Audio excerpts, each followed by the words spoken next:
আর আজই রাহুল গান্ধীর ভারত জোড়ো ন্যায়যাত্রার বাংলার মাটিতে প্রথম পর্ব শেষ হচ্ছে। উত্তর দিনাজপুরের চোপড়া থেকে যাত্রা শুরু হবে আর কিছুক্ষণের মধ্যেই। তারপরেই কিছু সেই যাত্রা বিহারে পৌঁছে যাবে। আর কিছুক্ষণের অপেক্ষা, তারপর উত্তর দিনাজপুরের চোপড়া থেকে যাত্রা শুরু হবে।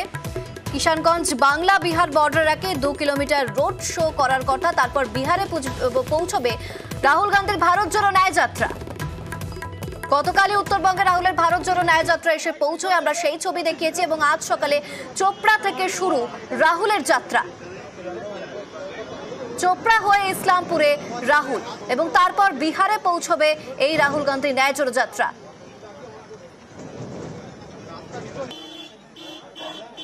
আর কিছুক্ষণের মধ্যেই চোপড়া থেকে যাত্রা শুরু হবে। আর কিছুক্ষণের অপেক্ষা।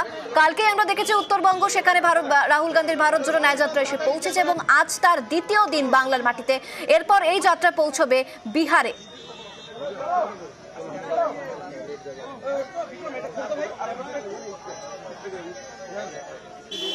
রাহুল গান্ধীর ভারত জোড়ো ন্যায়যাত্রার বাংলার মাটিতে প্রথম পর্ব শেষ হচ্ছে। গতকালই আমরা দেখেছি উত্তরবঙ্গে রাহুলের ন্যায়যাত্রা শুরু হয়ে গিয়েছে এবং আজ তার দ্বিতীয় দিন।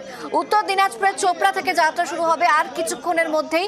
তারপরে কিন্তু তার রোড শো রয়েছে। রোড শো করার পর কিন্তু বিহারেই পৌঁছে যাবে এই যাত্রা। তারপর কিষানগঞ্জ বাংলা বিহার বর্ডারের আগে 2 কিলোমিটার রোড শো করার কথা রয়েছে।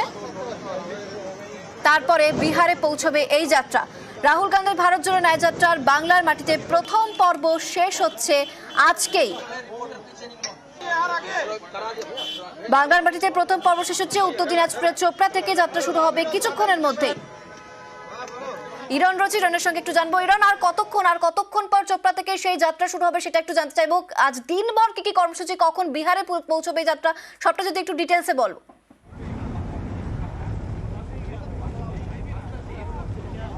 দেখো, কতক্ষণ আর অপেক্ষা নেই, তার কারণ কিছুক্ষণ আগেই রাহুল গান্ধীর ভারত জোড়ো ন্যায়যাত্রা শুরু হয়ে গেছে। আমি যেখানে রয়েছি ঠিক আমার পেছনে যে গাড়িটা দেখাতে বলবো আমার চিত্র সাংবাদিক বন্ধু সুব্রতকে, যে দূরে যে গাড়িটা দেখা যাচ্ছে যেটা আসছে সেটা রাহুল গান্ধীর গাড়ি। এবং রাহুল গান্ধীর গাড়ি কিন্তু ঠিক 8:30টার সময় চোপড়া থেকে শুরু করেছে যাত্রা। যে যাত্রা কিন্তু ক্রমশ এগিয়ে চলেছে বাংলা বিহার বর্ডার কিষানগঞ্জের উদ্দেশ্যে। কিষানগঞ্জের আগে 2 কিলোমিটার আগে চাঁদনি চক বলে একটি জায়গা আছে, সেখান থেকে আবার রাহুল গান্ধী গাড়িতে বা রোড শো করার কথা। এবং তারপর কিষানগঞ্জ বর্ডার অঞ্চলে, অর্থাৎ বাংলা বিহার বর্ডার, সেখানে ক্রস করে যাওয়ার পর আসমতুল্লাহ খান স্টেডিয়ামে সেখানে কংগ্রেসের পতাকা হস্তান্তর কর্মসূচি রয়েছে। অর্থাৎ যেখানে গিয়ে প্রদেশ কংগ্রেস সভাপতি অধীর চৌধুরী, বাংলার প্রদেশ কংগ্রেস সভাপতি, তিনি বিহারের কংগ্রেস সভাপতির হাতে কিন্তু এই পতাকা তুলে দেবেন। মূলত জাতীয় পতাকা এইভাবেই হস্তান্তর হচ্ছে এবং সেটাই কিন্তু তুলে দেওয়া হচ্ছে এক রাজ্য থেকে অন্য রাজ্যে। এই যাত্রা আবার পুনরায় কিন্তু বাংলায় আসবে। আজ প্রথম পর্ব শেষ হচ্ছে এবং এরপর আরও একটি বাংলায় পর্ব রয়েছে। তার কারণ বিহারে আগামীকাল বিহারে যাত্রা রয়েছে এবং পরশু দিন বিহার শেষ করে সেই যাত্রা কিন্তু পুনরায় মালদায় প্রবেশ করবে। এবং রাহুল গান্ধী এমন একটা দিনে আজকে বিহারে প্রবেশ করছে, সেটা কিন্তু অবশ্যই খুব তাৎপর্যপূর্ণ একটা দিন। তার কারণ গতকালই আমরা দেখেছি যেখানে কিন্তু নীতিশ কুমার, তার আগের সরকার তার পদত্যাগ করা, আবার পুনরায় নতুন সরকারের শপথ নেওয়া এবং সরকারের পট পরিবর্তন। যে নীতিশ কুমার এই রাহুল গান্ধীর ইন্ডিয়া জোটের অন্যতম শরিক ছিলেন, যার আহ্বানে পাটনায় বৈঠক হয়েছিল, সেই নীতিশ কুমারের দলবদল বা পালাবদল, সেই তার পাল্টি খাওয়ার পর দিনই রাহুল গান্ধী কিন্তু প্রবেশ করছেন বিহারে। এটা যেমন একটা তাৎপর্যপূর্ণ দিক, এবং অবশ্যই আরেকটা দিক মাথায় রাখতে হবে। আমি আবার একবার দেখাতে বলবো গাড়িটা যদি যতটা আমরা নিয়ে যেতে পারি ক্লোজ দেখানো। রাহুল গান্ধী সামনেই বসে আছেন, রাস্তায় যখন কংগ্রেসের কোনো সমর্থক দাঁড়াচ্ছেন তাদেরকে উদ্দেশ্যে কিন্তু হাত নাড়ছেন বা অভিবাদন জানাচ্ছেন। যেহেতু এই সকালবেলা হয়তো শীতের আমেজ এখনও রয়েছে, তাই অনেকে বেরিয়ে হয়তো আসেননি, তাই বিভিন্ন জায়গায় দাঁড়াতে হচ্ছে। এবং আরেকটা ইনফরমেশন আমি অমৃতা দিয়ে রাখতে চাইবো, রাহুল গান্ধী যখন বাংলার দ্বিতীয় দফার যাত্রা হবে, সেই যাত্রায় কিন্তু অবশ্যই মাথায় রাখতে হবে বাম নেতৃত্ব, বাম শীর্ষ নেতৃত্ব তারাও কিন্তু থাকছেন।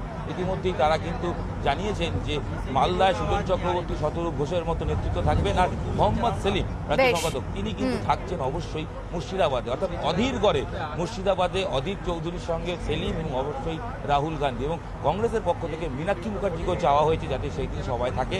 এখন সব মিলিয়ে যেটা ইম্পর্টেন্ট সেটা হচ্ছে আজকে রাহুল গান্ধীর বাংলার প্রথম পর্ব শেষ করে বিহারে প্রবেশ এবং বিহারে কি পরিস্থিতি হয় সেদিকে অবশ্যই রাজনৈতিক মহলের নজর থাকবে। বেশ, তুমি নজর রেখো হিরণ, আপাতত তোমাকে ধন্যবাদ। আর আজ চোপড়া থেকে শুরু হয়ে গিয়েছে রাহুল গান্ধীর ভারত জোড়ো ন্যায় যাত্রা, এরপর ইসলামপুরের দিকে যাচ্ছে সেই ন্যায় যাত্রা, এরপর বিহারে পৌঁছবে এই যাত্রা। 2 কিলোমিটার রোড শো রয়েছে, তারপরই কিষানগঞ্জের আসামতুল্লাহ খান স্টেডিয়ামে পতাকা হস্তান্তর।